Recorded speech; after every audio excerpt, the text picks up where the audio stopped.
Yeah, so good evening, everyone. Welcome to our session. So, we're going to start with reading because today our focus would be on listening and reading, and on Wednesdays we focus on speaking and writing. So, today we're going to start with IELTS reading.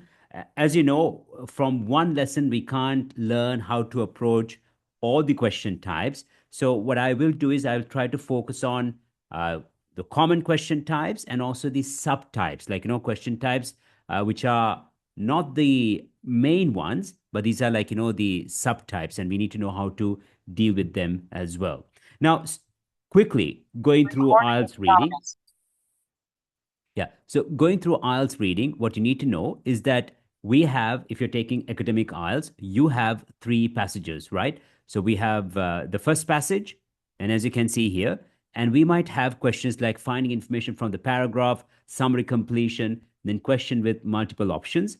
And then the second passage, if you look at it, we have multiple choice questions, classifying questions, yes, no, not given. And in the third passage, we have yes, no, not given, summary completion based on words given in a box. And then also we have multiple choice questions. So the thing is, there are question types. Although we feel like there are many question types, you can see that these question types get repeated. The question types, of course, the passages, the topics, they differ. So that's something that we need to know. So what you need to understand is 70% of the questions are multiple choice questions, and multiple choice questions, summary completion, true, false, not given, and yes, no, not given. So we need to know how to deal with them. That will be important. But at the same time, as you can see, we also have matching headings. Now, if you take the latest Cambridge IELTS practice test book, that's the 20th edition, you do see matching headings. That means we do need to prepare for this particular question type. It's important, right? So that's what we're going to do today. So we're going to start with matching headings. And when it comes to IELTS reading, remember, there are skills that we need to know. We need to master certain skills. And remember, the first one is skimming, then scanning, identifying keywords, then paraphrasing, and of course, if it's about summary completion, how to predict the missing word. So that's also going to be important during the program. So, guys, those are the basic things that we need to know. But now let's see how to deal with matching headings. So, at the exam, what happens is that you'll be given 11 headings, maybe 8 headings. Now, here we have 8. Sometimes it could be 9. It doesn't matter. So, you will have more than 6 headings, and you will have like 6 paragraphs and 9 headings, or let's say 12 headings and 10 paragraphs. So, you'll always have more headings than paragraphs, and you need to match the correct heading with the appropriate paragraph. So in IELTS reading, this is considered to be one of the most challenging question types.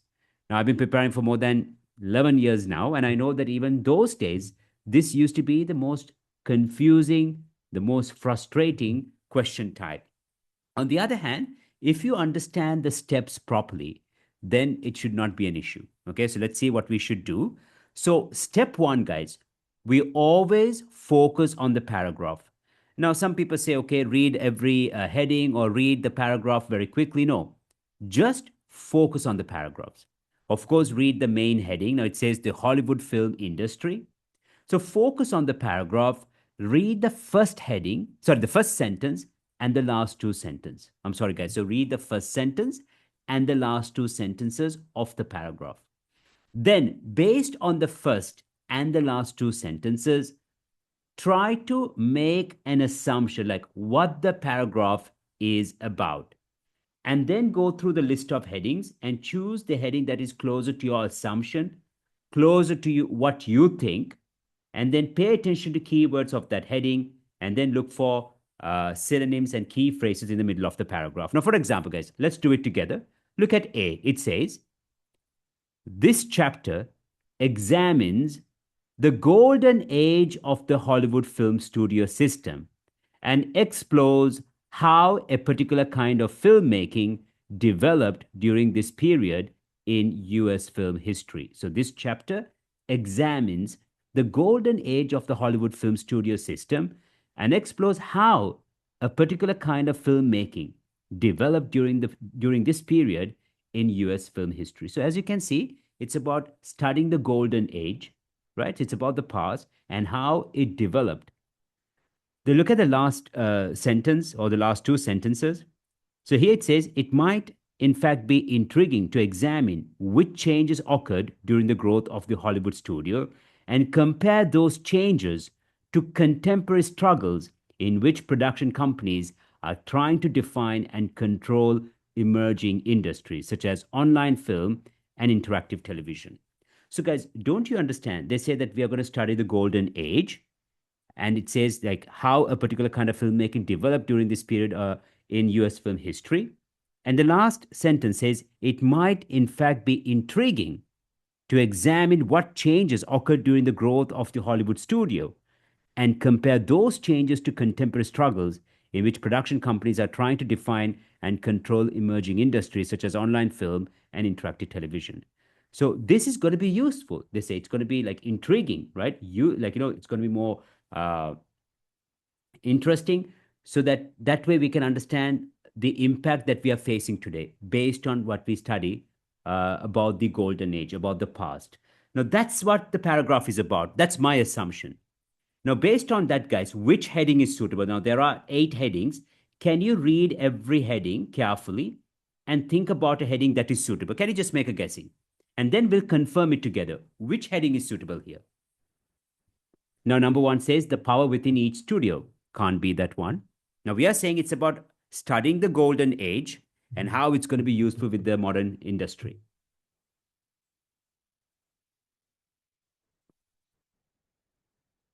Should not take much time. How it's going to be useful.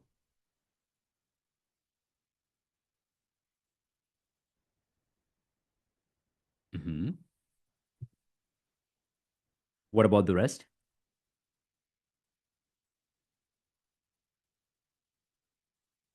Exactly. Yes. So it's a no-brainer. Yes. So as you can see, guys, it's the fourth one. It's the fourth one. The value of studying Hollywood's golden age. Well done. The value of studying uh, Hollywood's golden age. Now remember, guys, it's the correct answer, but that's not enough. Now we need to pay attention to keywords here. The value of studying the golden age. The value of studying Hollywood's golden age, and you need to kind of look for some phrases in the middle of the paragraph too. You see, it says that Hollywood studio system, the advent of sound and business ideal vertical integration, in addition to its historical interest, inspecting the growth of the studio system may offer clues regarding the kinds of struggles that the company growth. You see, so here, in addition to its historical interest, inspecting the growth of the studio system may offer clues regarding the kinds of struggles that accompany the growth of any new medium. So, as you can see, what I'm trying to say here, even in the middle of the paragraph, it's all about how it's going to be beneficial when we study the golden age. Simple as that. Is it clear, guys? Yeah. Now, I always get questions like this. Or how is it possible to read the first and the last sentence? Or I think I need to read the whole paragraph. Honestly, guys, I'll be very honest with you. This is not my technique. So these are the official guidelines. So why do we do that? Because the topic sentence has the general idea. The last sentence, usually, they have more specific points like examples, reasons, and so on. So, what is very important here is that you make an assumption, you choose a heading, and then you find proof in the middle of the paragraph, like synonyms, keywords, to confirm that. That's the main idea. That's the main purpose, guys. Is it clear? Yeah. So, please keep this in mind. This way, it's going to be useful. So once again, why do we do that? We are trying to quickly find the heading and then confirm that heading is correct by looking for synonyms in the middle of the paragraph. Is it clear? Fine. Do you have questions, guys? Okay. Is it difficult, guys, to understand? Maybe something is not very clear. Maybe you can send me a personal message. No, right? Okay. So, guys, now stay focused. Okay. Stay focused. Read the first and the last sentence. Make an assumption. Look for the heading that is closer to your assumption. Pay attention to keywords and look for some synonyms in the middle of the paragraph. Can you all do it without my involvement? Then I'll do it for you all. Guys, when you read, read with a purpose. Okay? Don't read too fast. Read slowly.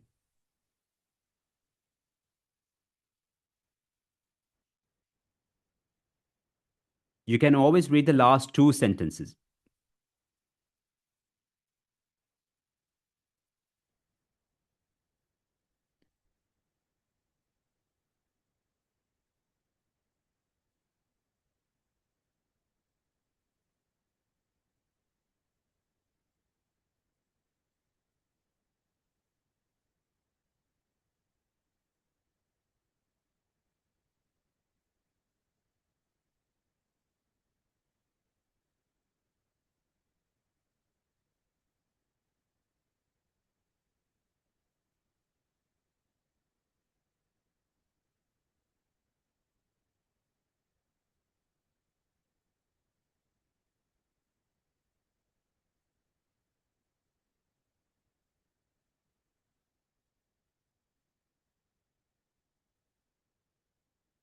Okay.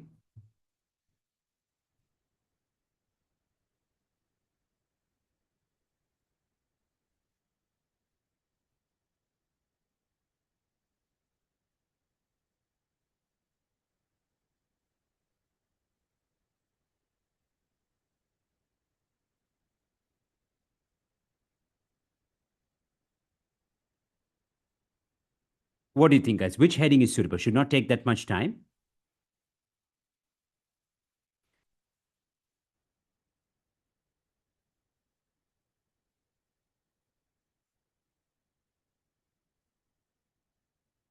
Well done. Well done. So I see the answers coming. Look, guys, it says the shift, the shift of the industry away from silent films began during the late 1920s. The shift of the industry away from silent films began during the late 1920s. Now you see it says the camera now had to be encased in a big, clumsy, unmovable soundproof box. In addition, actors struggled having to direct their speech to awkwardly hidden microphones in huge plants, telephones, or even costumes. So you see there is a shift towards the invention. And because of that new invention, they are adjusting, right? They are trying to, adapt to it. And adaptation is not easy. So well done. It's number two. The movie industry adapts to innovation. Why? Because here, guys, it says like, studios now had proof that talkie films would make them money. And also in the middle of the paragraph, we see overall the use in film was well received by audiences, but there were still many technical factors to consider. Although full integration of sound into movies was complete by 1930, it would take somewhat longer for them to regain their stylistic elegance and dexterity. So it's actually correct. It's the second one. You see, even here, investment, this kind of filmmaking would require new camera equipment and new projection facilities. Persuaded studios that talkies were worth investing. So, it's like adapting, the whole process is given there. Is it clear? Yeah, so I hope it's clear. Fine. Yeah. So, guys, yeah. Sometimes one of our managers told me that they expect me to explain certain things in Sinhala. Do you have questions? Do you want me to explain something in Sinhala? But that's only in Sri Lanka we have this, guys, to explain things in our native languages. But this is English. It's an English exam, so if you're preparing, you should know. But is there anything that you find difficult? No, right? Okay, then that's great. So let's move on. Okay, great, great, great, fine, wonderful. So, guys, look, when you read, that's a very important thing. Don't even take it lightly. Sometimes we all read like this shift of the industry away. Oh my God, like how we, no, you can't read like that, right? So you have to read slowly. Now, for example, this shift of the industry away from silent film began during the late 1920s. Or the camera now had to be encased in a big, clumsy, unmovable soundproof box, right? So read with a purpose, right? That's an important thing. So well done, very good. Actually, I see that many got it right. So with that momentum, focus on paragraph C. Take some time.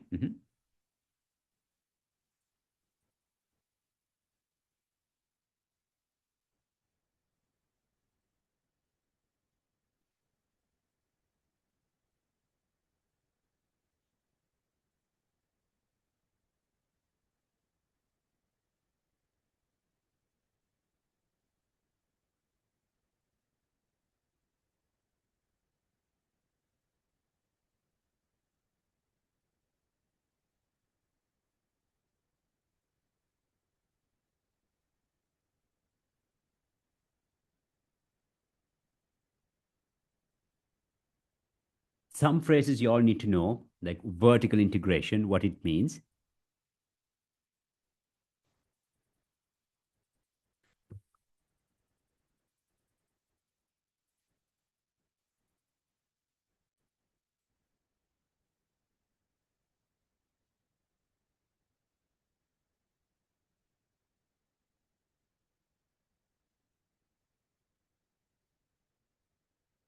So you see, guys, when you choose a heading, it's not like, you guess. You choose a heading and you look for some proof in the middle of the paragraph. So it's not like you're reading the whole paragraph. You quickly try to find some phrases for that. Now, for example, right, I'm not saying it's the correct answer. A double attack on film studios' power. So double attack, a double hit. Maybe it was a war, something like that, right? So you have to kind of find such phrases. If you don't find it, then it's not the correct heading, like that.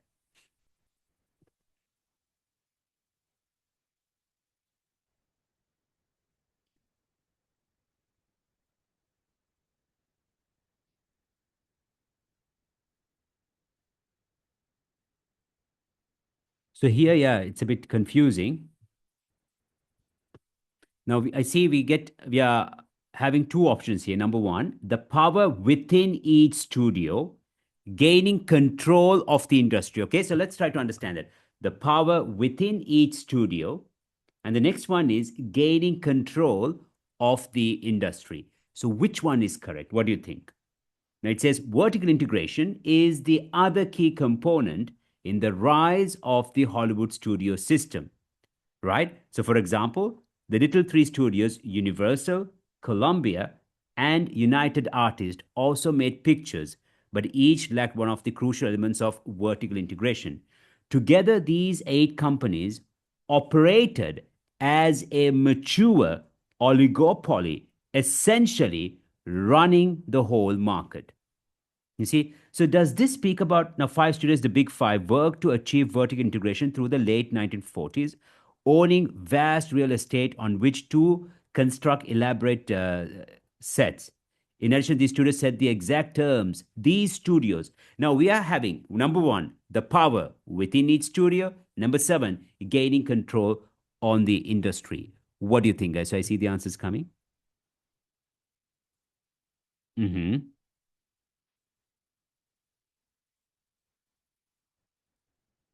So, guys, here, right, it's actually number seven, gaining control of the industry. The power within each studio, it doesn't speak, right? You see, oh, like, look at what it says in the middle. The big five worked to achieve vertical integration through the late 1940s, owning vast real estate on which to construct elaborate sets. And here, together, these eight companies operated as a mature oligopoly, essentially running the whole market, right? Together, these eight companies operated as a mature oligopoly, right? Together, not individually. So that's the thing, guys. To be honest, the first and the last sentence, they have everything. The first sentence gives you a general idea. The last sentence always gives you that confirmation.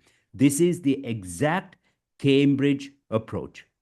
I guarantee, guys, I'm not even sitting and, 100%. You understand, yes? That's important. So you just need to kind of pay attention to that, and that way it's going to be easier. But overall, well done. Love the effort. So that's why you'll always have this confusion. So when you have to choose between two, right? Try to pay attention to those keywords and try to understand the paragraph better. Now, don't get discouraged. Let's go with the next one. But well done. Very good. Love the effort.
Okay, so this time I see you got it right. So the power within each studio. Why? At MGM, Warner Bros., Columbia. So first we'll start with the basics. During the golden age, the studios were remarkably consistent and stable enterprises, due in large part to long-term management heads, the infamous movie moguls who ruled their kingdoms with iron fist.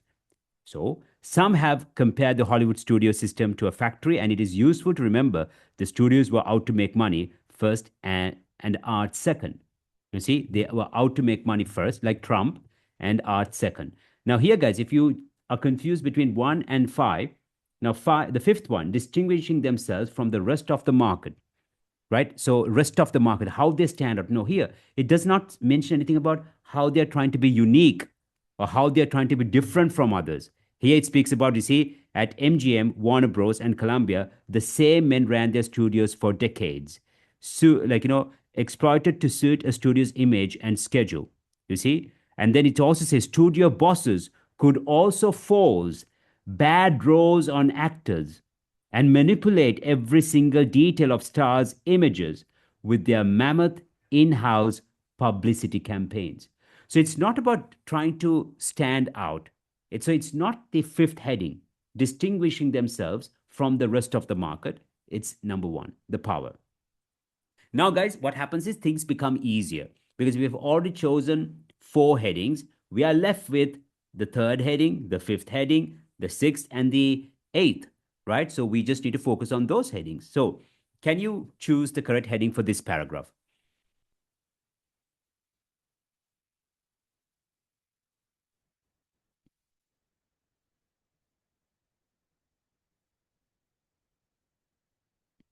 Easy, guys, very easy. Don't take much time.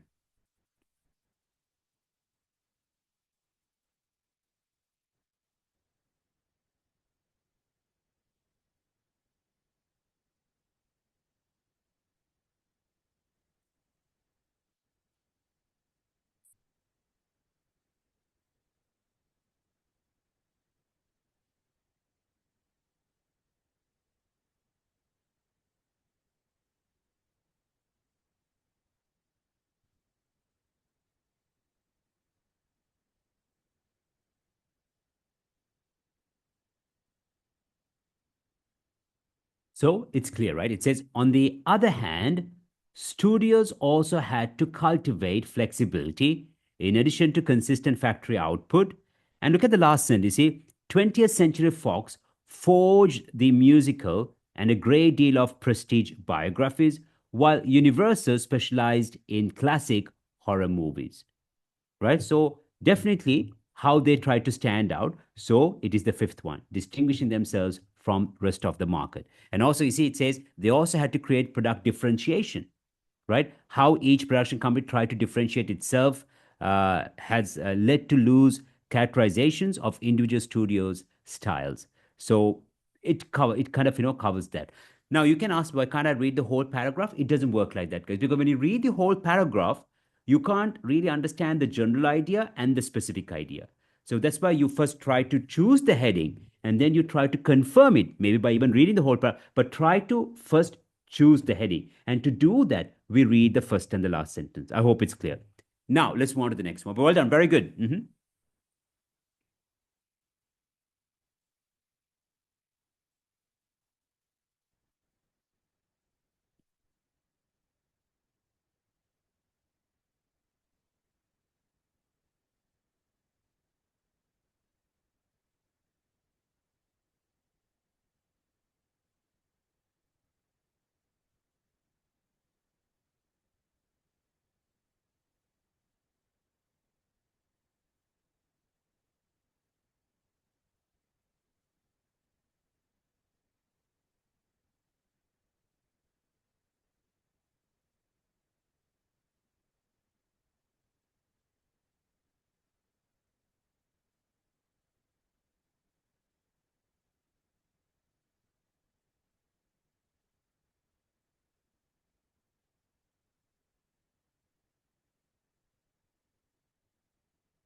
So well done. Well done. Very good.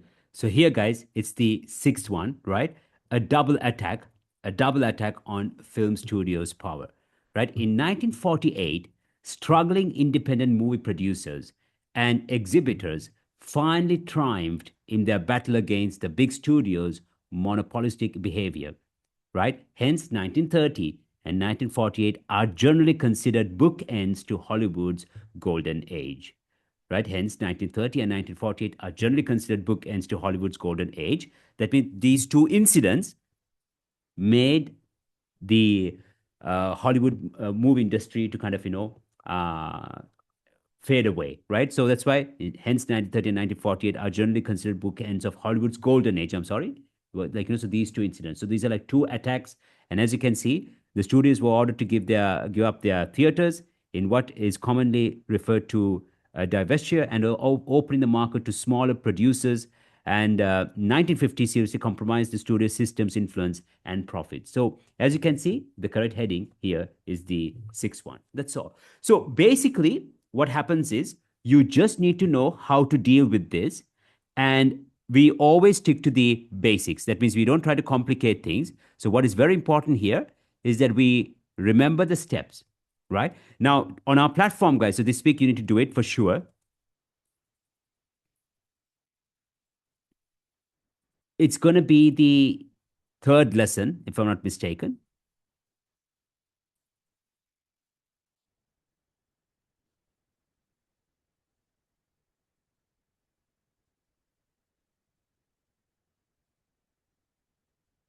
So you must, guys, that's the thing. You must work on the platform. You must, you see. So how to match headings with paragraphs. So write it down. It's going to be like your home task. Complete all six lessons. It's done amazingly. And at the same time, guys, it was written by a Cambridge expert. It was literally written by a Cambridge expert.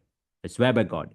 So you need to understand the value of it. It's not like, some AI created and everything, guys. Our investment in IELTS, no one has done it. You go through and you'll understand. You just go through. I'm not trying to show off anything. No one has this kind of investment in IELTS. You will never find it. So make use of it. And to be honest, guys, these courses, they go on a very high price in Eastern Europe. So please take it as a scholarship and prepare, because that's very important, guys. You see, because when I was in Russia, my influence in IELTS, no one had. You see, even for example, when the war started, the Russian-Ukraine war started, and in 2023, maybe I must have told you, five of my students were sent to Uzbekistan. And actually, I was the director of the exam center. And because they were Russians, can you imagine the racism they go through? Just because they were Russians, the British Council, I'm not scared to tell you, the British Council closed the system for them.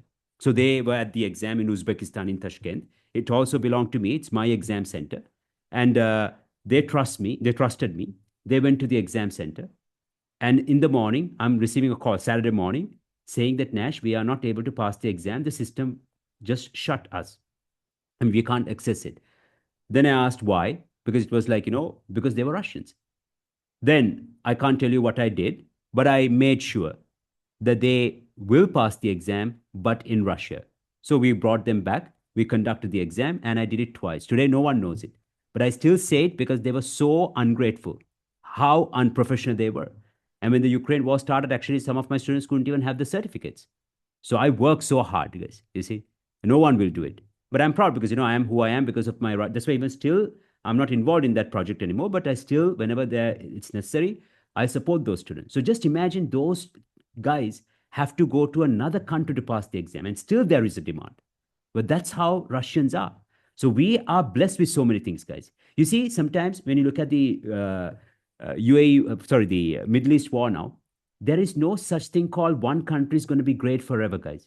That's the delusional thing, right? There is no such thing. Sometimes we think, oh, our country is horrible. We need to move out. No, you don't know what is destined for you. Things can change. But what is very important is that you always increase your professional value. Now, when the Ukraine war started, I started my project in Sri Lanka in 2022. And that's how I have you all now. Life is such that you never know what is destined for you. But it's always important that we know how we can adapt quickly and bring our professional value. So the thing is, guys, coming to the main point, please work on the platform. You see, that's a huge investment. No one has ever done a program like that. And what I see sometimes, I'm very sad to see some of my students, is that, they just don't do things properly. So everything is there, but they keep asking the same questions over and over. And that makes me sad, you see. So now just revise it and you have that support. But sometimes some students think like, okay, I don't get support. So what support do you need when we are already there on the platform? Steven is checking the essays on time. I see that. I am there on the platform, and you guys just need to kind of, do your task. If you do that, guys, you'll definitely achieve a very good score. Okay, fine. So once again, remember the steps. You read the first sentence and the last sentence, right? So the first sentence gives you the general idea. The last sentence gives you more specific information. And based on that, you make an assumption. Like, okay, this paragraph could be about. And then, guys, you go through the list of headings and you choose the heading that is closer to your assumption. Then pay attention to keywords. And then, guys, look for some synonyms in the middle of the paragraph. Develop that habit. It doesn't mean that you're going to get every answer correct at first. It might not happen. But what is very important is that you follow that approach continuously. And when you make a mistake, you need to understand, okay, why is this the correct heading? Why did my answer go wrong? What mistake did I make? Now, for example, the first and the seventh, you see, we all got confused. So you need to have that kind of attitude, you see, and that would definitely take you forward. Okay, so great. Overall, well done. No, really. Now, I can say many things, but I've been doing it for more than 10 years. But for you all, it's your first attempt, maybe, right? Or maybe it's just, you've been preparing for a month. And for you all to get it right, it's way better than me trying to show that how it should be done, right? Because that's my job. Fine. So now let's move on to true, false, not given. So when it comes to true, false, not given, remember it is a core question type. Now, matching headings is actually a subtype. Like you might have it at the exam, you might not have it. But we can always assure that true, false, not given would be there. 100% it will be there. But it's a core type. So we need to know how to deal with it. So I will definitely keep repeating it with different passages. It will be there at the exam. So when it comes to true, false, not given, remember, you'll be given a statement. You need to identify keywords, right? And then, guys, you need to rephrase the statement to understand it better. And then you need to locate the information based on the keyword and see whether it's true, false, or not given. Now, here I have given the statement and then the paragraph, but at the exam, remember always the questions will be on the right side and the text will be on the left side, right? It's convenient with the computer-based test. Now look at the statement. It says, after the jazz singer came out, other studios immediately began making movies with synchronized sound. Once again, after the jazz singer came out, studios immediately began making movies. Studios immediately began making movies with synchronized sound. So, what are the keywords? What words are important? Can you all type the words, guys? Okay, don't give me the answers. What are the words? What are the keywords here? Okay, I'm sorry. You can't see it. I'm sorry, guys. I'm sorry. I'm sorry. Okay. Can you see it now? Yeah, I'm sorry. So here, guys, here we go. So once again, remember, you read the statement, you identify keywords, you rephrase it, and then to see whether it's true, false, or not given. So look here. After the jazz singer came out, other studios, other studios immediately began making movies with synchronized sound. So what are the keywords here, guys? Jazz singer, hmm What else? synchronized sound, Yeah, not bad. Yeah, after the jazz singer came out. So after jazz singer came out, studios immediately began. That's the key phrase, immediately. So whenever we see adverbs, like began is the verb, it describes the verb immediately. Immediately began making synchronized sounds. So is it true? Like other studios, did they make it? Did they start making synchronized sound immediately? Can you find that, guys? Jazz singer, scan for jazz singer. Look for that.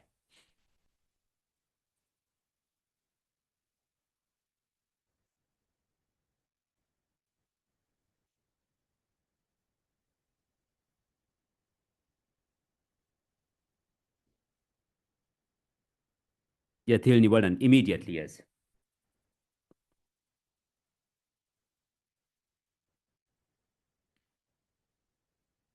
And the question is, did the other studios immediately, right? make synchronized sounds?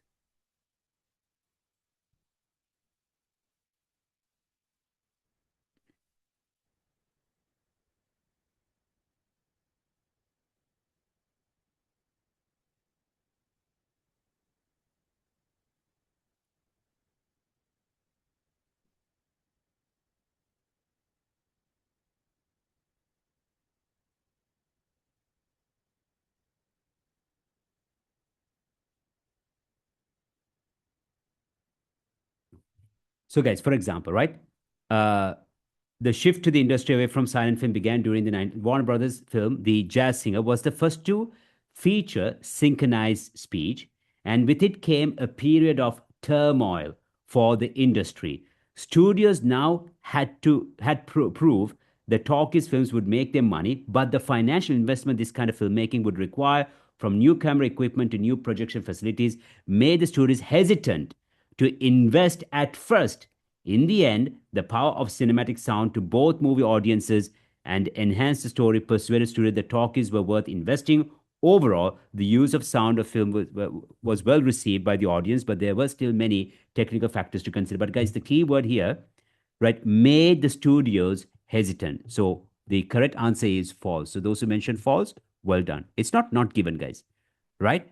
So what does it say? Like, let's say, understand the statement again. It says, after the Jazz Singer came out, other studios immediately began making movies with synchronized sound. And you see, if you read the whole paragraph, that they did. So you just need to locate it. Now, here, because we have the paragraph, we don't have to scan it. But imagine at the exam, you have a whole passage where there are 4 or 5 paragraphs. So you have to scan based on Jazz Singer, synchronized sound, and read carefully. Look at this. There were some drawbacks to recording movie actors' voice in early 1930s. There were some drawbacks. That means some challenges, some downsides, right? So there were some drawbacks to recording movie actors' voices in the early 1930s.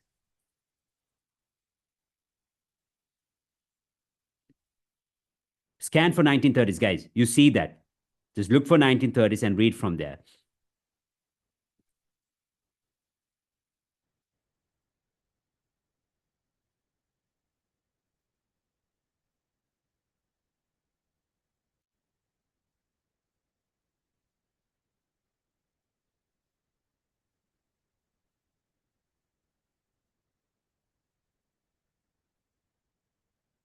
There were some drawbacks, right, to recording movie actors' voices in the early 1930s.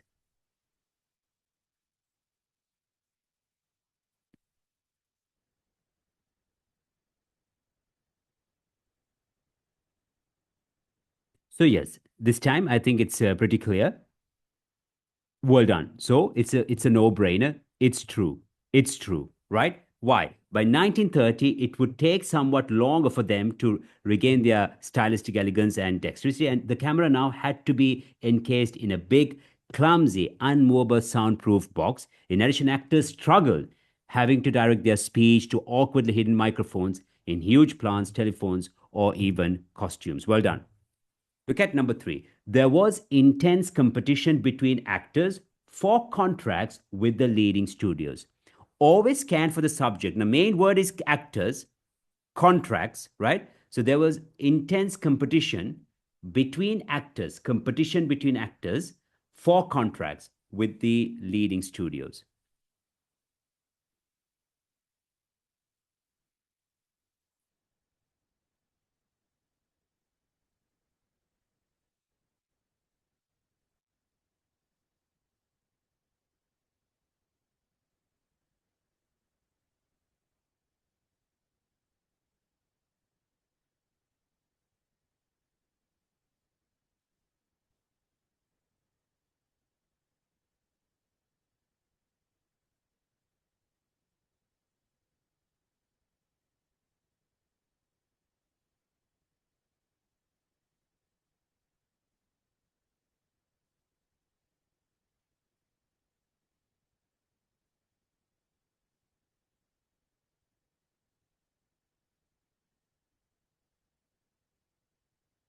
Now, guys, look here. There was intense competition between actors for contracts within leading studios. Did they compete with each other? Okay, now here actors were bound up in 7 year contracts to a single studio, and the studio boss generally held all the options. Stars could be loaned out to other production companies at any time. Studio bosses could also force bad roles on actors and manipulate every single detail of stars' images with their mammoth in house publicity departments. Well done. So there is nothing about competition between each other. That's why you have to pay attention to keywords, guys. So it's not given. Nothing, right? There was intense competition between actors for contracts. They never competed with each other. We don't know. We don't see that information. I can't say they never because we don't know. So it's not given. It's just not given. Well done. Very good. Look at number 4. Studios had total control over how their actors were perceived by the public. I think you must have already read it, so I don't think you should think much here. Studios had total control over how their actors were perceived by the public.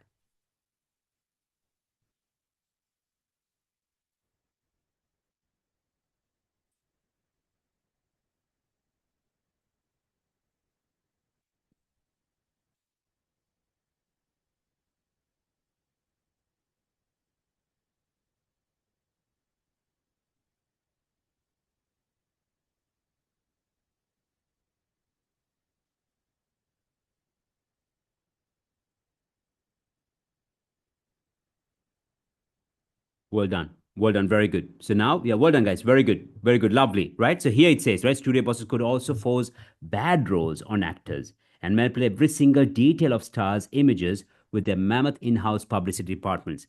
Now, you see, maybe if you remember the introductory session that I conducted, I always, what did I mention? I said the importance of paraphrasing. So it will be presented in a different way. Because here the text says studio bosses could also force bad roles on actors and manipulate every single detail of stars, images with their mammoth in house publicity departments. So studios had total control over how the actors were perceived by the public. So they try to show that he's a bad character. The public will perceive that way, right? If they say, if the studio owners try to show that he's a good character, the public will perceive that way, right? So that's how it's done. And here it's true. Well done. Very good. So, guys, I think we did that. So it's true.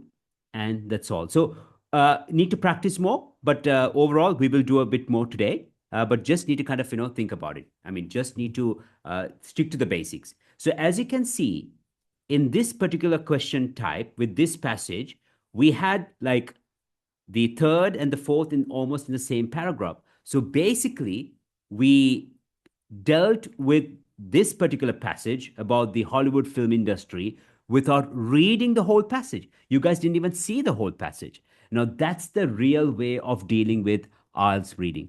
You're not supposed to read the whole passage, right? So you just go with the basics and try to kind of understand the context and implement those essential skills. Now, for example, for matching headings, we focused on skim reading, reading the first and the last sentence. That's one of the ways, right? And we were trying to find key phrases. Then we paid attention to keywords there. We rephrased it. For true, false, not given, we focus on the statement. We identify keywords. We rephrase the statement, scan the text, read carefully, and see whether it's true, false, or not given. Fine. Guys, do you have questions? No, right? Okay, fine. Now, let's move on to matching questions based on a different paragraph. Okay, so this is also like classification, or we call it as matching questions, where you try to find the right description. And as you can see, we have categories. Like in the 1970s, Leslie Rogers discovered that Angelo Bisazza's experiments revealed that Maggot and Brown studies show that, right? So here we have Valor Tigora, right? And Gerland's research findings suggest that. So these are the names. Now, whenever you see names and years, that's going to be the category that you need to scan for. Why? Because you don't have to read the whole text.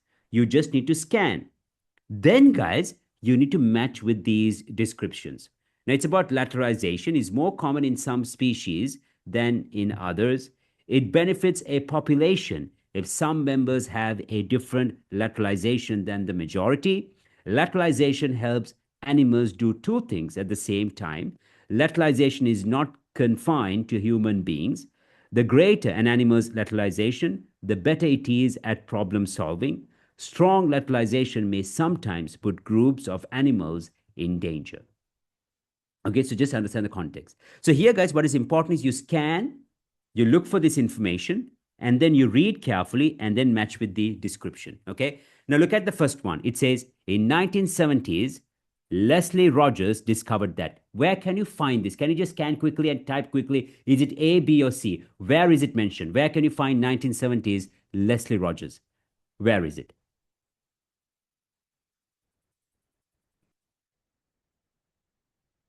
Yes, well done. Very good. So it's B.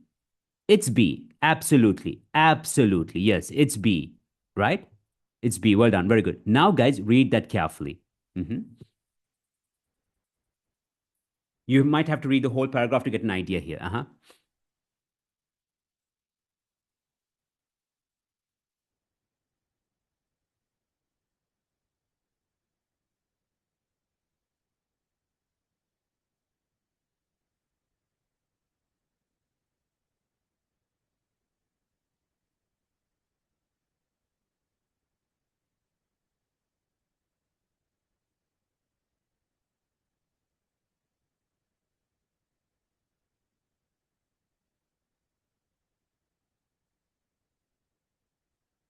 You need to read the whole paragraph to get the idea, okay?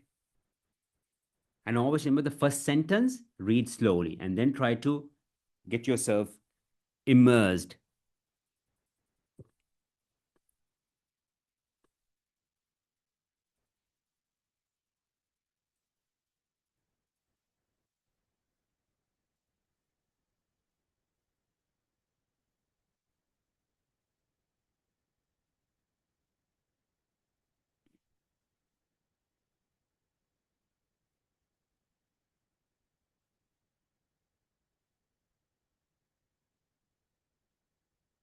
Now look at B. It says, for many years.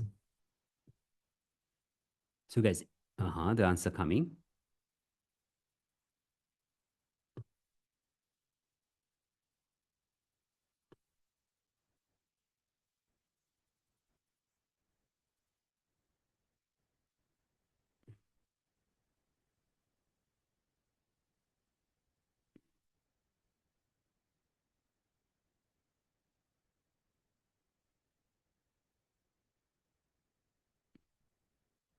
Okay, guys, look what it says. It says, for many years, it was assumed that lateralization was a uniquely human trait.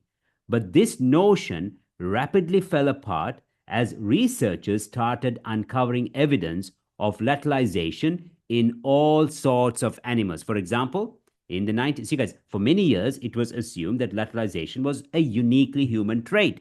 But this notion rapidly fell apart as researchers started uncovering evidence of lateralization in all sorts of animals. For example, in the 1970s, Leslie Rogers, now at the University of New England in Australia, was studying memory and learning in chicks, like chicklings. She had been injecting a chemical into chicks' brains to stop them learning how to spot grains of food among distracting pebbles, and was surprised to observe that the chemicals only worked when applied to the left hemisphere of the brain. That strongly suggested that the right side of the chick's brain played little or no role in the learning of such behaviors. Similar evidence appeared in songbirds and rats. So initially they thought it's only related to human beings, but then later they realized that no, even other animals or other species can have this. So those who got it right, well done. Lateralization is not confined to human beings. So those who got it right, well done. Very good. Yeah, well done. Very good. Mhm. So you see, guys, one of our students, she's finished Shashikala. Like she, I see that she has. I'm very proud of Shashikala. Well done. You see, she has improved remarkably. So she's a great example for others too because she's very consistent. She never missed a lesson. She's always there, and she submits her home task. And that's the example for us as well. So that's great. And for me as a trainer, right, I feel I'm liable to her because she's taking the exam in April that I should do more. You see, so she is in my radar, right? But those who don't do anything, and when they question, then you're not in my radar. It's not that I'm being rude. That's how it works in life. You see, so I'm very proud of you, Shashikala. Well done, very good. Because I see that today the way you're answering, well done. So okay, that's the commitment. So let's take her as a good example too. Fine. Now let's move on to the next one. Next one. Okay. So now, guys, what I've done is I have given the paragraph because it's difficult to put the whole text, but you don't have to worry at the exam. You can scan it because we have names, right? Now, the next one is Angelo Bisazza's experiments revealed that, right? So read carefully and understand what did it reveal. And look here. Angelos Bisazza's experiments revealed that, and then match with the statement. That's all.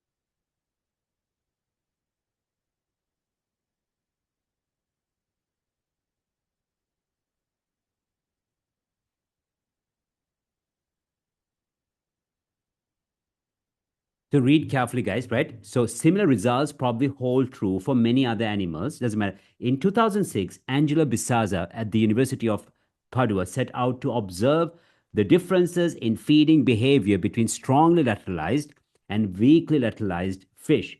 He found that strongly lateralized individuals were able to feed twice as fast as weakly lateralized ones when there was a threat of a predator looming above them.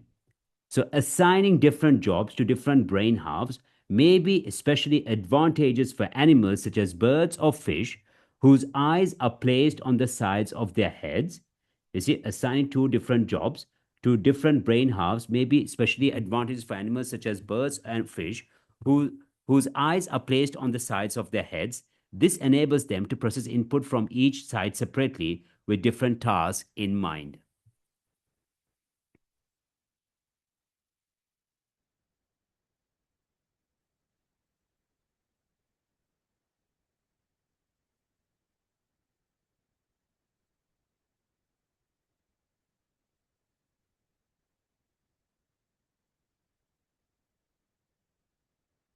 So, I see different answers coming.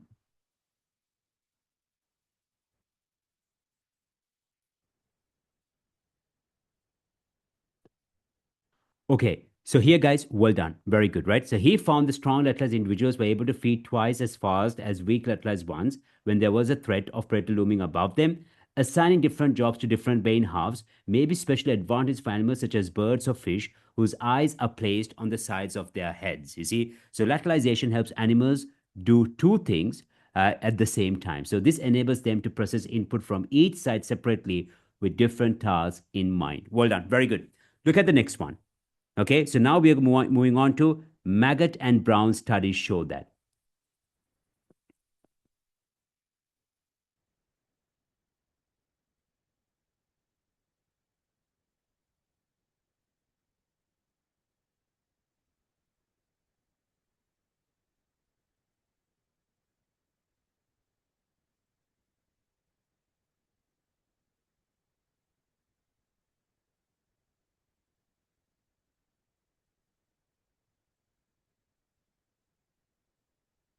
Read carefully, okay? Very interesting.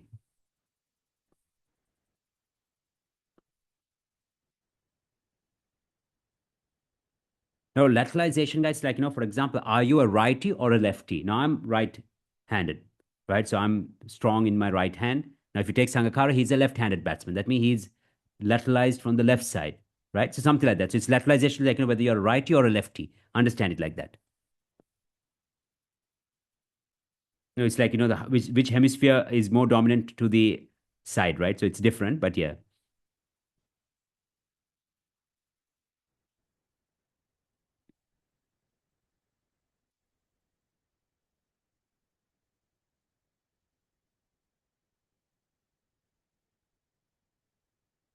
So, and what, okay, so answers are coming. Then let me not.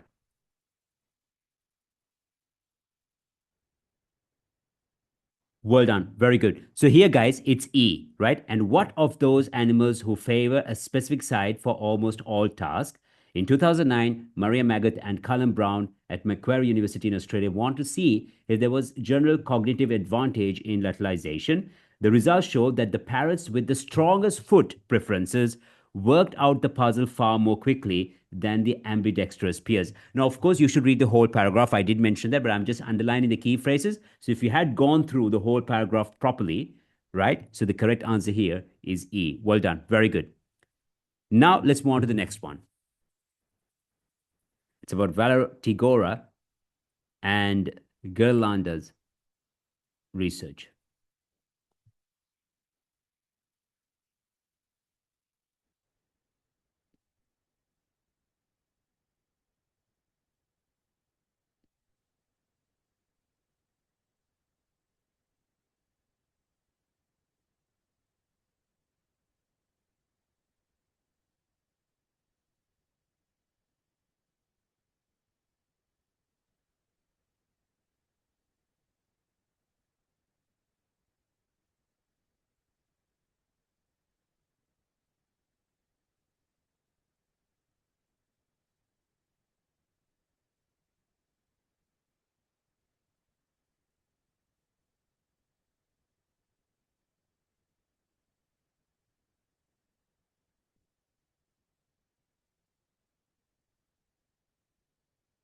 Guys, 1 second. I'm sorry. I'm sorry.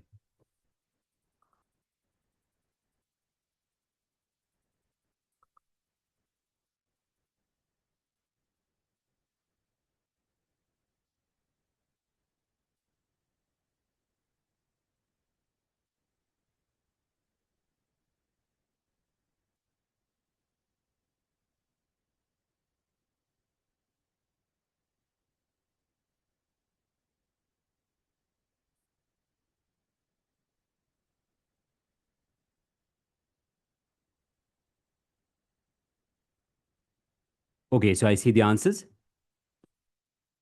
So well done. Well done. You see what? A further puzzle is why are there are always a few exceptions like left-handed humans who are wired differently from the majority of the population.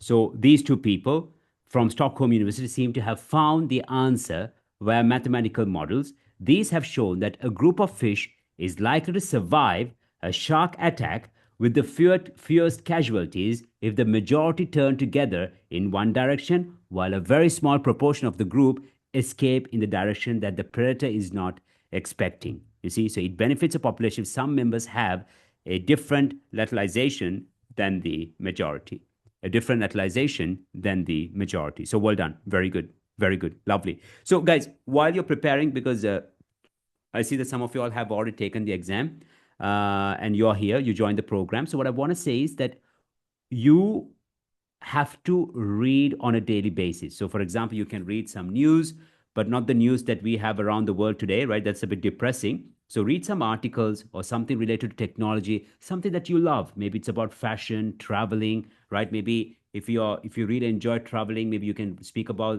read about the history about a plays. Maybe, for example, right? We can read about Sigiri in English to understand the context. Why not? I'm being very serious. So that habit for 20 minutes would really create an impact. Number one. Number two, guys, if you saw, you have to read with a purpose. IELTS reading is different, and actually, it's very enjoyable. So it's very important to read with a purpose. You don't read the whole paragraph and then try to find the answer, but you first, you see, locate the information and then you read to find the answer for the question. You see, so two different things, two different approaches.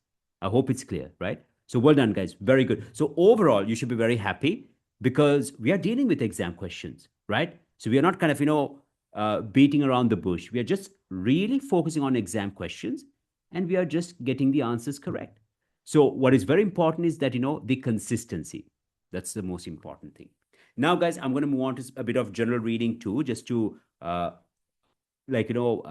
get the hang of it with summary completion. But we are focusing on sentence completion. You will also have it at the exam. So here it says mistakes when applying for a job. Mistakes when applying for a job. So when you have to complete a summary or sentence completion or a table completion, first you need to locate the information. Now, here it says choose one word only from the text for each answer. Question number 15. Uh, it is a mistake to specify your in past positions. So it's a mistake to specify your in past position. Specify your what?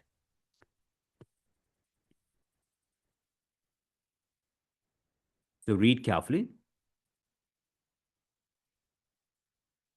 It's very easy, guys. Yeah.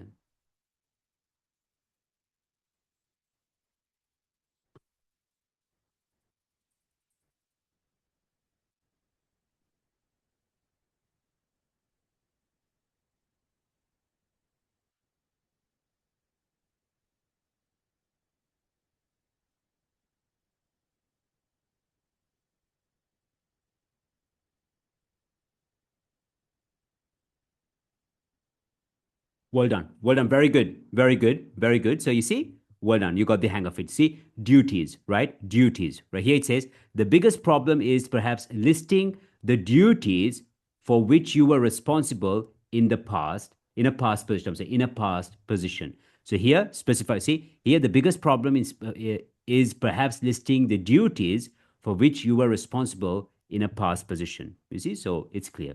Look at the next one. Do not include a description of your in life. Do not include a description of your what in life.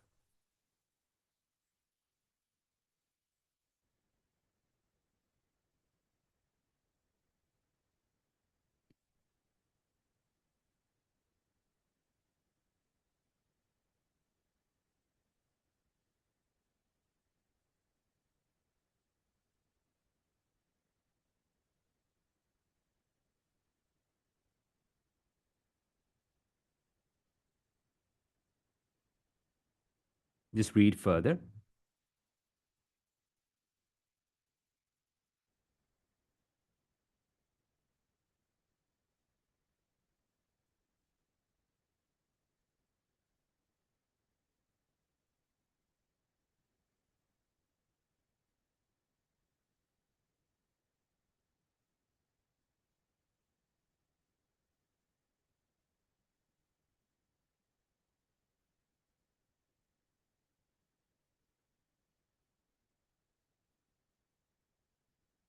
Well done. Well done. Very good. Very good. So do not include a description of your objective in life. You see, do not include a description of your objective in life. That's a waste. You shouldn't do that. So well done. Very good. Very good. Keep it up. Look at number 17.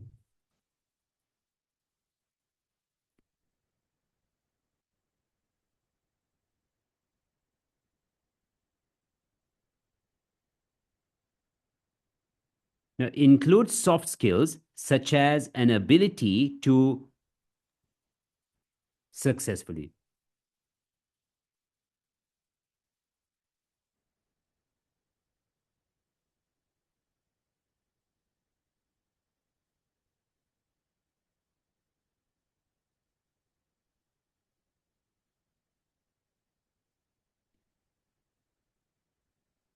Well done. Very good.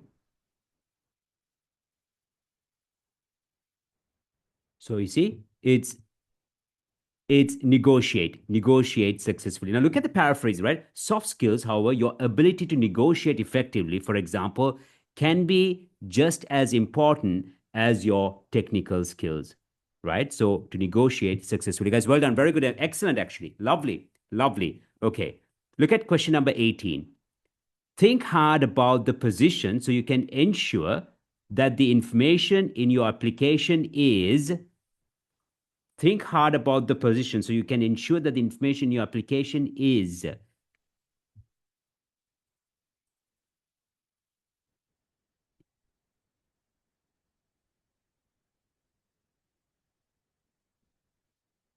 Now, here we say think hard. What phrase is mentioned in the paragraph, guys, in the text? What can you find from the text? It says, now here think hard about the position so you can ensure that the information in your application is. And also, can you tell me the phrase that you found used?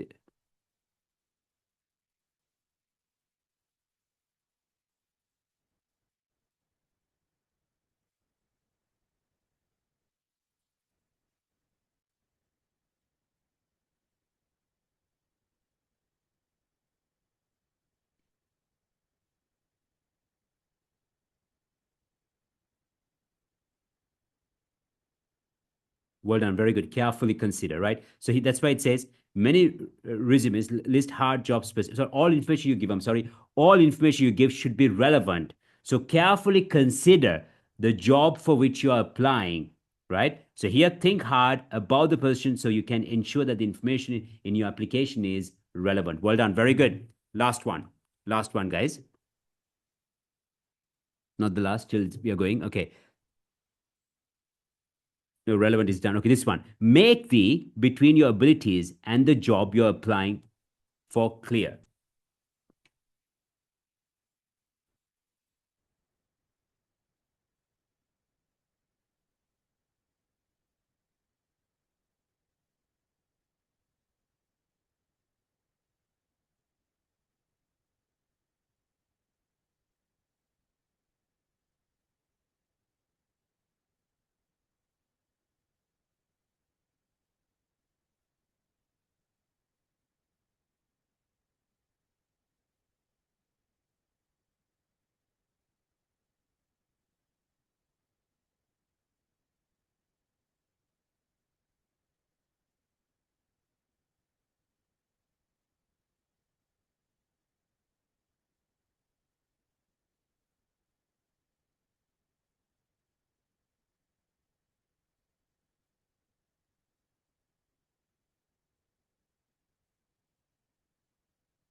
So, well done. Connection. Connection. I see that. Well done. Connection.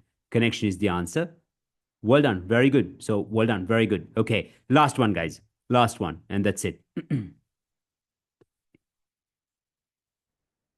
Do not be too. Now, too, the missing word is an adjective. Understand? Always important to predict the missing word. So, do not be too about what you can do.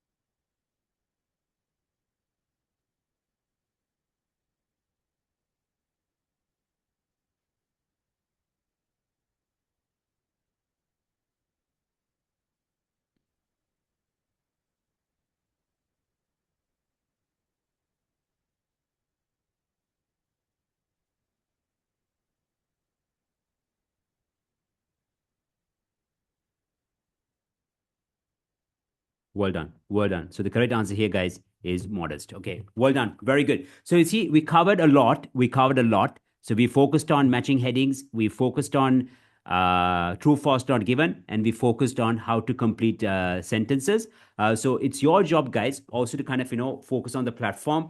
So if you haven't covered true, false, not given, which is actually the second lesson, and the third lesson is actually matching headings, first cover those things, and then, guys, once you complete it, you try to focus on practice tests. Now, always remember, guys, here's the thing. You see, you can't do what you should be doing now during the last week of your preparation. You should never put yourself into that, guys. I know we are all busy. No one is doing just because they're lazy. It's true. Even for example, if somebody's on the phone, I read a nice article and actually, so if somebody's like, scrolling, or like if they get very much distracted, it's not because they're lazy, it's the dopamine effect. For example, we are nervous, something is troubling us, so we try to kind of come out of it and try to distract ourselves. That's the subconscious way of dealing with. So it's very important to organize yourself. There are some things, especially, guys, when we prepare for exams, for life, for everything, it's important. So don't think that I'm trying to waste your time. So you have to organize yourself, guys. You have to plan in advance. Just write down, okay, next week I'm going to dedicate this amount of time on this particular day for my IELTS preparation. So let's say you just write it down, because you plan your schedule in advance, guys. You can't think like today, okay, I'll do a bit of IELTS. Or where is Nash? That's where I get angry. So it's like, no planning, and then suddenly questions come. You have to plan it in advance. You can say, okay, look, this is my schedule. Now we have lecturers, for example, right? We have professionals here. So it's not easy. So nobody's lazy, or we have teachers here, I know. So it's not like that. So it's like, you have to plan it. Okay, you can say like, okay, so this is my schedule. I'm very busy on Tuesdays and Thursdays. So that's out of the topic. But maybe on Saturdays, I'm going to dedicate this time for my IELTS preparation. Write it down. And the moment you write it down, guys, you will definitely remember it. It will be in your subconscious mind, whether you like it or not, and you'll prioritize it. Why I'm saying this is that during the last week of your preparation, that means, if you have just a week before the exam, you can't be revising presentations. You can't be watching recordings. You can't be working on the platform. During the last week, you should be doing practice tests. One, two, three, like two practice tests, three practice tests, right? And assessing your progress. Then you can say, like, Nash, I'm taking the exam. Can you check two essays? Fine, right? So you have to simulate exam conditions. That's the most important thing. Because when you try to cram things during the last minute, that's going to be a disaster. That's already a failure. I'm sorry to say, that's already a failure. So let's not put ourselves into that, right? So to be very strategic and calm, that's a very important thing. So, guys, to be honest, I'll be very honest with you. I actually first went to do medicine in Russia. I went as a doctor. And when I did it, I'll be very honest with you all. It's a very important thing. My English was not great because I started in Sinhala medium. And for me, it was very difficult to understand the textbooks. So when I was in the medical school, we had Indians, we had Zimbabweans, we had like students from Botswana. So, it was a very international, multicultural environment. Now, I saw the Indians on that matter. So I remember a girl, her name was Nisha. Today, she's in the US. She's a neurosurgeon. Okay. And I'm an IELTS trainer. So two different dimensions. So what I want to say is that she was very committed. Even now, I haven't seen a disciplined student like her in my life. And she passed out with honors. So some of us envied her. I never envied her, but some of us were like, some students were like, they were really jealous. But I respected her. Why, guys? She was the first to be at the lesson. She would complete everything. She would pass all her exams on time or before time. And she just had a target. So, see, when we prepare for exams, guys, we can't emotionalize ourselves. We can't overwhelm ourselves, you see? So, that's an important thing. But then, I actually changed a different career because, I liked, I was the president of the student union. So, I had a different life there. And the dean of the university told me, Nash, you should not take this path. You should take a different path. So I really respect him. So I kind of took a path where I did part time. Then I understood that's my career path. So I enjoyed teaching, lecturing, coaching, and I became who I am today. So we all need to understand what's interesting, what drives us, right? Because that took me to a level where I became the director of a testing center, right? So in life, we don't know what is meant for, what is our destiny. I told you that. But what is also important is, guys, being disciplined.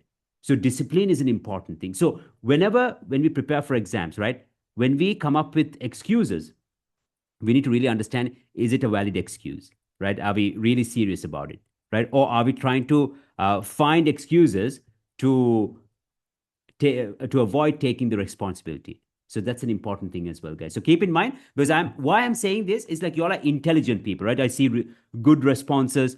People are getting the answers correct. And then after that, the gas goes away, you see, and people get distracted. So don't do that. Just stay focused till the end. That's an important thing. Okay, fine. So do you have questions related to reading, guys? No, right? Okay, fine. So now we're going to focus on IELTS listening. So remember, listening is the easiest section. Let's be honest. Okay, so if you practice well, you can achieve a very good score. So that's an important thing. So when it comes to IELTS listening, part one is the easiest, and it's always a dialogue. So it's a conversation between two people, and you need to fill in basic details. Now, the good thing about IELTS listening part one is that you always have a pause. So, first, they'll give you some time to go through the questions, and then they'll play the audio file. Then you will type your answers, and then they'll give you some time to go through the rest of the questions till 10. Then they'll play the audio file, and then you'll type your answers. So, to be very honest, guys, I haven't seen another language exam like IELTS where they really give you time to understand the questions. If you take PT, for example, although there is a huge hype in Sri Lanka, I would say that it's a disaster. So people just go by thinking that they have to read the sentences or listen and speak.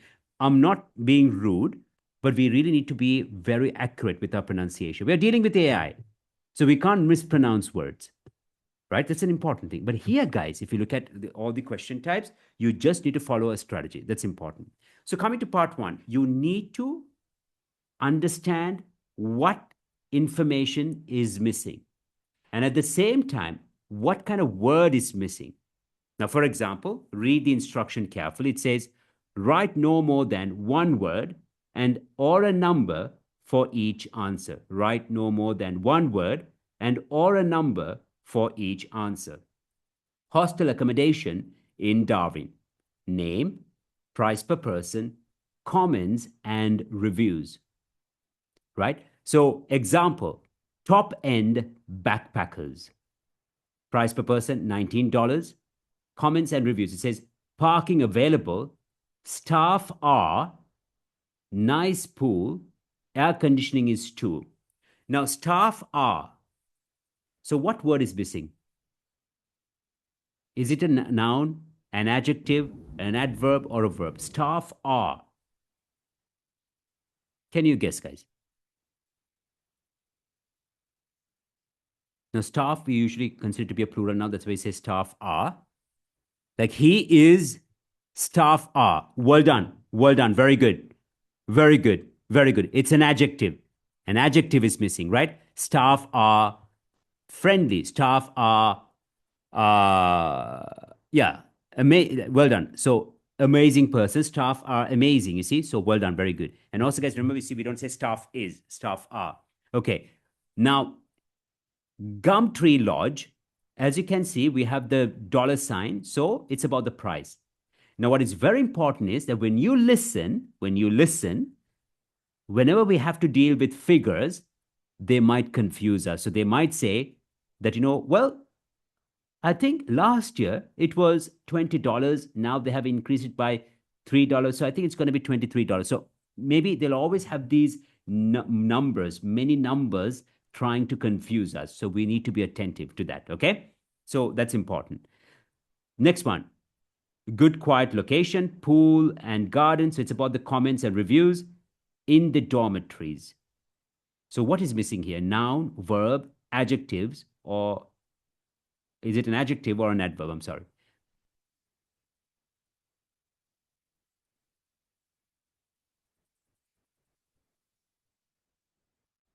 Well done. Very good. Very good. Okay, guys, very good. This is actually is very important. I'm very happy that you guys understand what kind of word. It's a noun. Well done. A subject, a noun. Well done. Very good.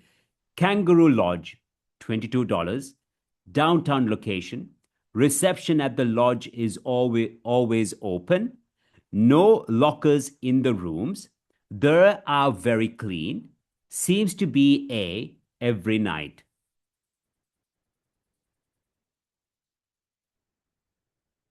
The something is like there are very clean, right? So what? There are. Maybe is it a singular noun? Well done. It's a noun. Okay, well done. Yeah, plural noun. Well, plural noun. And seems to be a every night. Seems to be a what? A singular noun here. Noun, but a. We see that, yeah. Seems to be a every night. Like, every night. Well done. Very good. So, guys, you understand. Yeah? So we just study. So you see, when you read the questions, right? You need to read questions with a strategy. That's what we did. That's what we did. And you guys did an amazing job. So well done. Very good. Lovely. So now, guys, what I'm going to do, I'm going to take you all to the next as well. So what I'm going to do is first, I'm going to play the audio. You will answer these questions. Then I'll take you to this slide, and then you'll answer these questions. You can write down the answers. So first, make sure you have a pen and a paper with you now. You write down the answers, then type your answers, okay? And then we'll discuss the answers together. Then you see, they will ask you to go through questions 7 to 10. It says, write one word only for each answer. Now, it's about Kangaroo Lodge. Address on lane. Now, lane is given. So here we have to focus on the name of the street. Name of the street. So since it's a name, they will spell it for us, right? General information about hostel accommodation. Sheets are provided. Something is included. Maybe food is included. I don't know. Car can hire a something, can rent something. You see, and a shared is available. A shared something is available. You see, so that means a shared kitchen, a shared bathroom. I don't know. You see, I also would make some logical guessing there, guys. Okay. So, do you have questions? No, right? Okay. So, our main aim is to be focused and not to make a single mistake. That's important. Fine. So, guys, I wish you all the best. Look, I'm going to play the audio now, but I might have an issue, guys. So, let me see if you guys can hear. It will be great. So, let me one second. Share computer sound. Okay. So, guys, one second.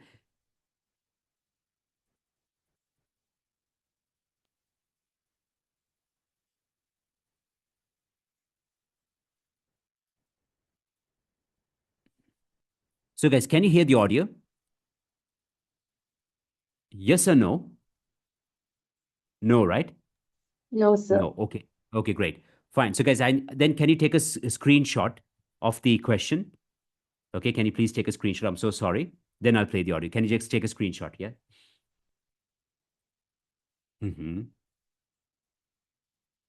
Okay. So take a screenshot, and here we go. So because when I play the audio now, you won't see the screen, unfortunately. Here we go, guys.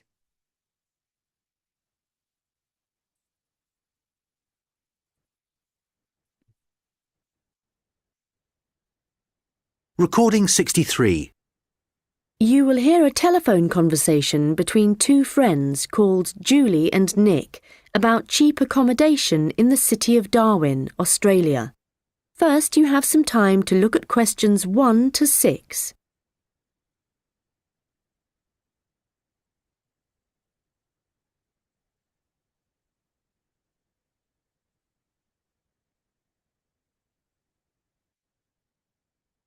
So this is where they give us time to go through, right? So that's enough and more for us to read and predict.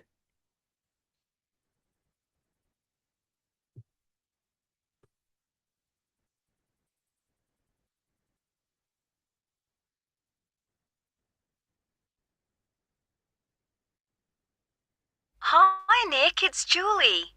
Have you managed to find any information about accommodation in Darwin?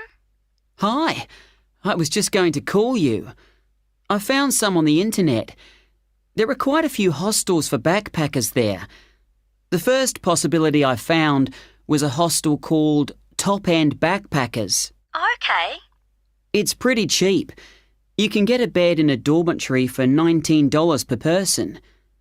Private rooms cost a bit more, but we'll be okay in dormitories, won't we? Sure. So, that hostel has parking, though that doesn't really matter to us, as we'll be using public transport. Yeah. Are there any reviews on the website from people who have been there? Well, yes. They aren't all that good, though.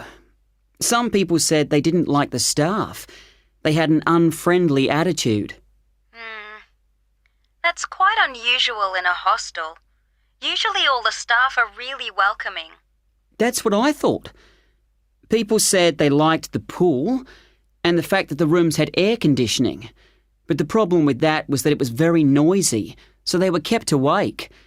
But it was too hot if they turned it off, so they had to put up with it. Someone told me there's another hostel called Gumtree something. Gumtree Lodge. It costs a bit more, $45 a person. What? Oh, no, that's for private rooms. It's $23.50 for the dorms. That's more like it. It looks to be in quite a good location. A bit out of town and quiet, but with good transport and quite near a beach. Has it got a pool? Yes, and its own gardens. The reviews for that one are mostly okay, except for one person who said they couldn't sleep because there were insects flying around in the dormitories. Not for me then. And I'd rather be somewhere central, really. Right. There's a place called Kangaroo Lodge. They've got dorms at $22, and it's downtown, near all the restaurants and clubs and everything. So that should suit you. And it doesn't close at night. So there's always someone on reception? That sounds good. The only criticism I saw was that the rooms were a bit messy and untidy because people just left their clothes and stuff all over the beds and the floor. Don't hostels usually have lockers in the bedrooms where you can leave your stuff? Yeah, they do usually, but apparently they don't here. Still, hostels are never particularly tidy places, so that doesn't bother me. And the same person said that the standard of cleanliness was pretty good, and especially the bathrooms. They were excellent as far as that went. Right. Yeah, I reckon Kangaroo Lodge sounds the best. Me too. Quite a lot of people reviewing it said it was really fun there. Like every night everyone staying there got together and ended up having a party. So it sounds like it's got a really good atmosphere. Okay, let's go for that one. Okay, so guys, we will discuss the answers a bit later, but I want you all to know why it was so important to predict the words, right? Because if you hadn't predicted the words, then it won't be that effective. So let's check it a bit later. Don't type now. Can you take a screenshot of this now? Can you take a screenshot of this? I've shared the screen. I have. Okay, so I hope you guys are ready. So I'm going to play the audio now.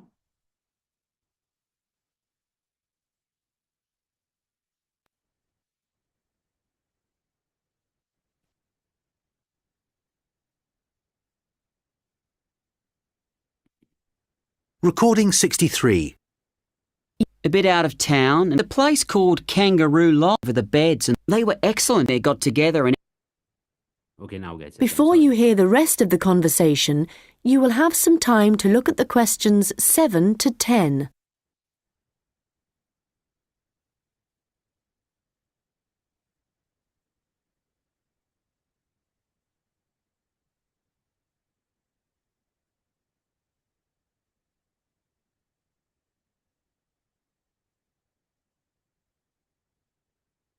Now listen and answer questions 7 to 10.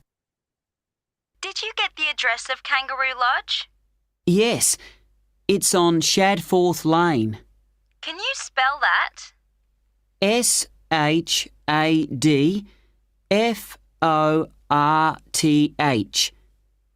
It's near the transit centre, where the intercity buses and the airport buses drop you off. Cool.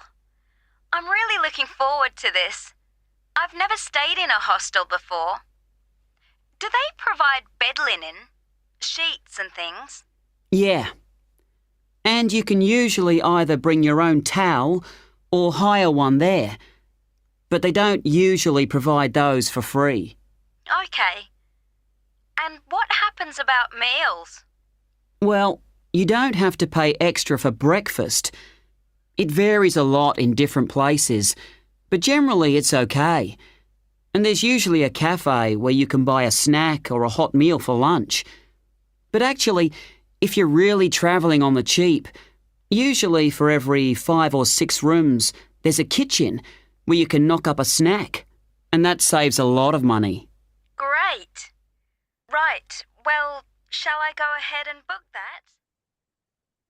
So that's it, guys. So now it's That time is for the us to- end of section 1. Yeah, so now it's time for us to check the answers. So can you type, please?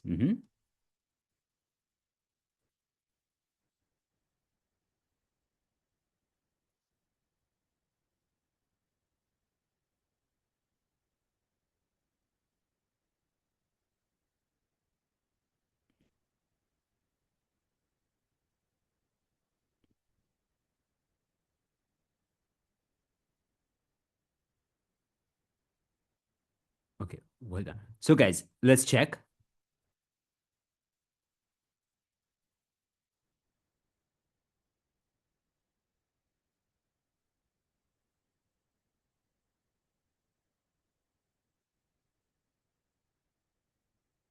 I think everybody's typing.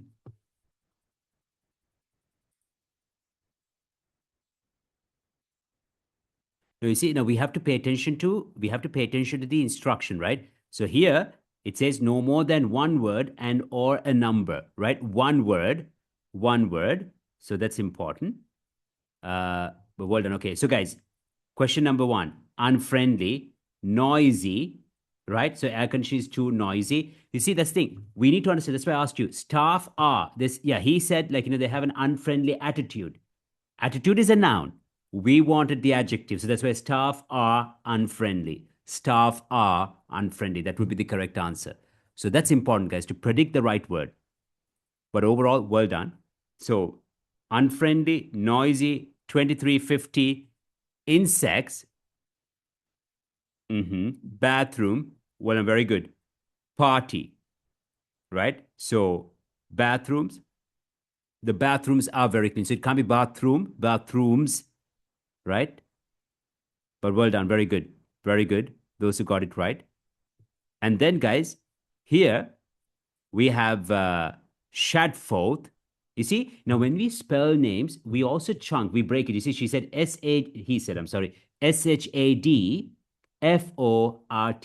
We never say Shadforth, right? Shad. So always remember there will be a pause. That's a very important thing, right? So when you type, you be attentive to that. Shadforth. That's an important thing, okay? Then breakfast is included, towel, and kitchen. So well done, guys. Well done. Very good. So those who got it right, excellent. Well done. So very good. Very good. Lovely. Lovely. So let's keep in mind. The approach, yes, that's important. So the thing is, guys, that's so great about IELTS. The only thing is you have to do the same thing at the exam, right? You predict the missing words, right? And you pay attention to those words in the sentence and listen carefully. That's part one. So just imagine if you do only part one 4 times, you'll get the hang of it, provided you stick to Cambridge IELTS practice test books. Now, since you're preparing with me on our platform, this is like the second lesson for IELTS listening. That's all. And then you just need to kind of repeat it. So honestly speaking, guys, you should not complicate things. You see, you should not. You should not. You just need to kind of be consistent, and that's all. But well done, guys. Very good. Very good. You see, because it's not like we are doing something easy. We are just dealing with exam practice questions, learning the right approach. That's all. But well done. Very good. So now, guys, I'm going to do multiple choice questions related to part 2. Sorry, section 2 or part 2 doesn't matter. But it's not going to be the whole section 2. It's just to understand. Okay. So when it comes to multiple choice questions, they are tricky. They have been tricky, and they will be tricky. So we need to kind of read the questions carefully and identify keywords. It's about Anglia Sculpture Park. So the land where the sculpture park is located was previously completely covered by forest, the site of a private house occupied by a factory. You see? So the thing is, guys, you see, it won't be in the same order. You see, the land where the sculpture park is located was previously completely covered by forest, the site of a private house occupied by a factory. You see, so the land where the sculpture park is located was previously, initially, completely covered by forest. That means it was a forest area. It used to be owned by someone, or it was a factory. So he might first say, like, well, now it functions as a factory, but initially it used to be a forest. So the answer here, the land where the sculpture park is located was previously. So sorry, now it's a sculpture park. So you can say, well, although it's a sculpture park now, initially it used to be a forest. So they might say it in a different way. Pay attention to that. Question number 12. What is unusual about the Anglia Sculpture Park? What is unusual? Artists have made sculptures specially for it. Some of its sculptures were donated by the artist. It only shows contemporary sculptures. So what is unique? The next one. What is the theme of Joe Tremaine's Burn sculptures? What is the theme? The contrast between nature and urban life, the effect of man on the environment, the violence of nature. The violence of nature. Question number 14. The path by the lower lake is rather wet in some places, has recently been repaired, is difficult to walk on. So difficult, challenging. You see, wet means damp, has recently been repaired, renovated. So I say I'll always rephrase it, guys. That's important. What does the speaker say about the visitor center? It's being enlarged at present. It has received an international award. It was designed by a Canadian architect. So what does the speaker say about the visitor center? Today, visitors can buy snacks and sandwiches at the kiosk, in the terrace room, at the Lower Lake Cafe. You see, so today, visitors can buy snacks and sandwiches at the kiosk, in the terrace room, at the Lower Lake Cafe. You see, so just pay attention to those things as well. So we have to pay attention to keywords like today, visitors can buy snacks and sandwiches at the kiosk, in the terrace room, at the Lower Lake Cafe. So guys, I'm going to play the audio. You need to take a screenshot. Do you have questions? So pay attention to keywords, go through every option, and always remember, it won't be mentioned in the same order. So there can be a distractor. One option might not be mentioned, and one would be the correct answer. So please pay attention to that as well, okay? So here we go, guys. All the very best. All the very best. Here we go. Okay, so take a screenshot.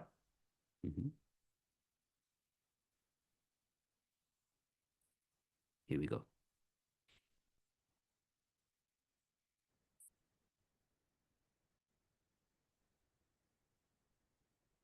Recording 64.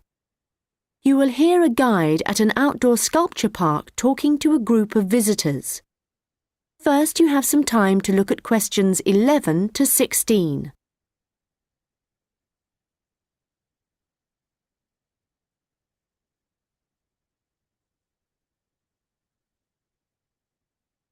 So this is where they give us time. So we're going to go through the options, pay attention to keywords.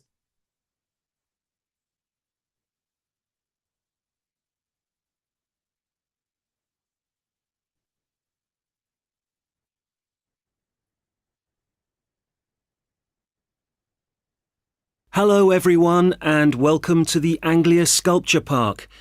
Right, well, the idea behind the sculpture park is that it's a place where works of art, such as large sculptures and carvings, can be displayed out of doors in a natural setting. As you'll have noticed when you drove here, most of the land around the park is farmland. The park itself belonged to a family called the De Quinces, who had made a lot of money from manufacturing farm machinery and who also owned substantial stretches of forest land to the north of the park. They built a house in the centre of the park, not far from where we're standing now, but this burnt down in 1980 and the De Quinces then sold the land. The Anglia Sculpture Park isn't the only one in the country. Several of the London parks sometimes display contemporary sculptures, and there are a couple of other permanent sculpture parks in England. But we're unique in that some of our sculptures were actually created for the sites they occupy here, and we also show sculptures by a wider range of artists than anywhere else in the country. For example, at present we have an exhibition by Joe Tremaine of what he calls burnt sculptures. These are wood and stone sculptures that he's carved and marked with fire to illustrate the ferocity and intensity of the forces that have shaped our planet over millions of years.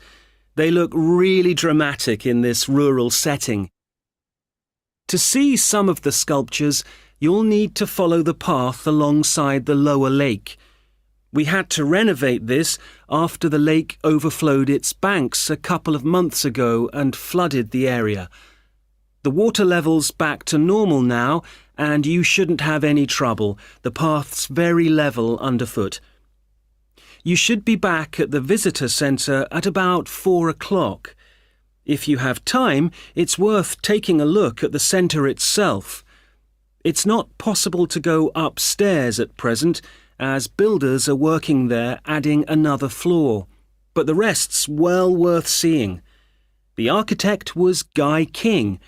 He was actually born in this part of England, but he recently designed a museum in Canada that won a prize for innovation in public buildings. If you want to get something to eat when you get back, like a snack or a sandwich, The terrace room is currently closed, but you can go to the kiosk and buy something, then sit on one of the chairs overlooking the lower lake and enjoy the view as you're eating. Okay. Okay, so guys, can you share your answers? I will play it again. I'll play it again and I'll explain a few points, why one is correct and the others are wrong, and some important facts. But can you share the answers? Like, what's the answer for question number 11, 12, 13, 14, 15, and 16?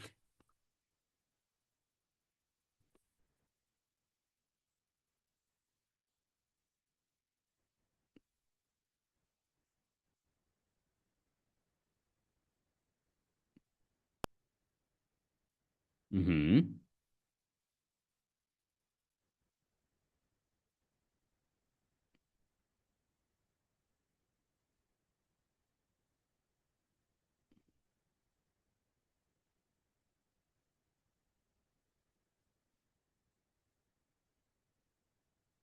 So BAC.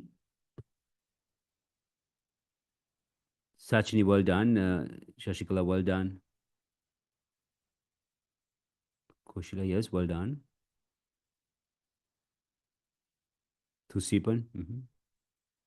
Yeah. So guys,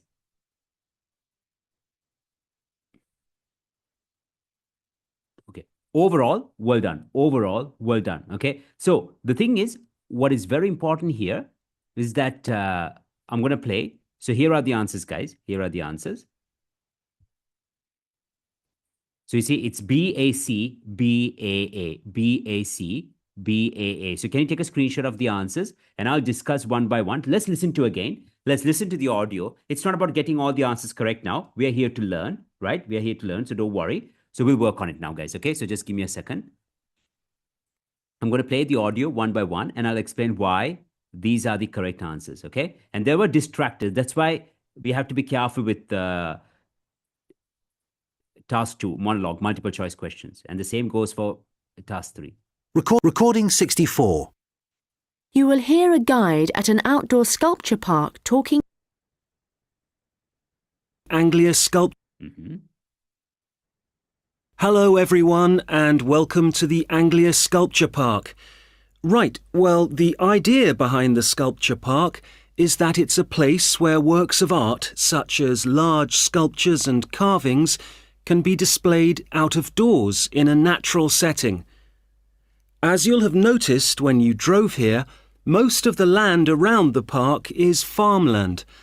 The park itself belonged to a family called the De Quinces, who had made a lot of money from manufacturing farm machinery and who also owned substantial stretches of forest land to the north of the park.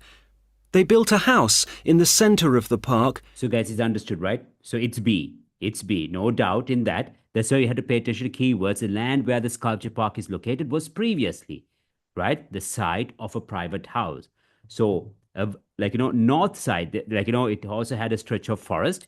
That's it, you see. And they were into production. That's why we have facts. So you see, we have distractors. We need to pay attention to keywords. So the correct answer here is actually B.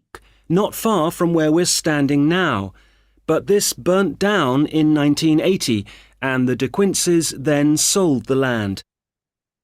The Anglia Sculpture Park isn't the only one in the country.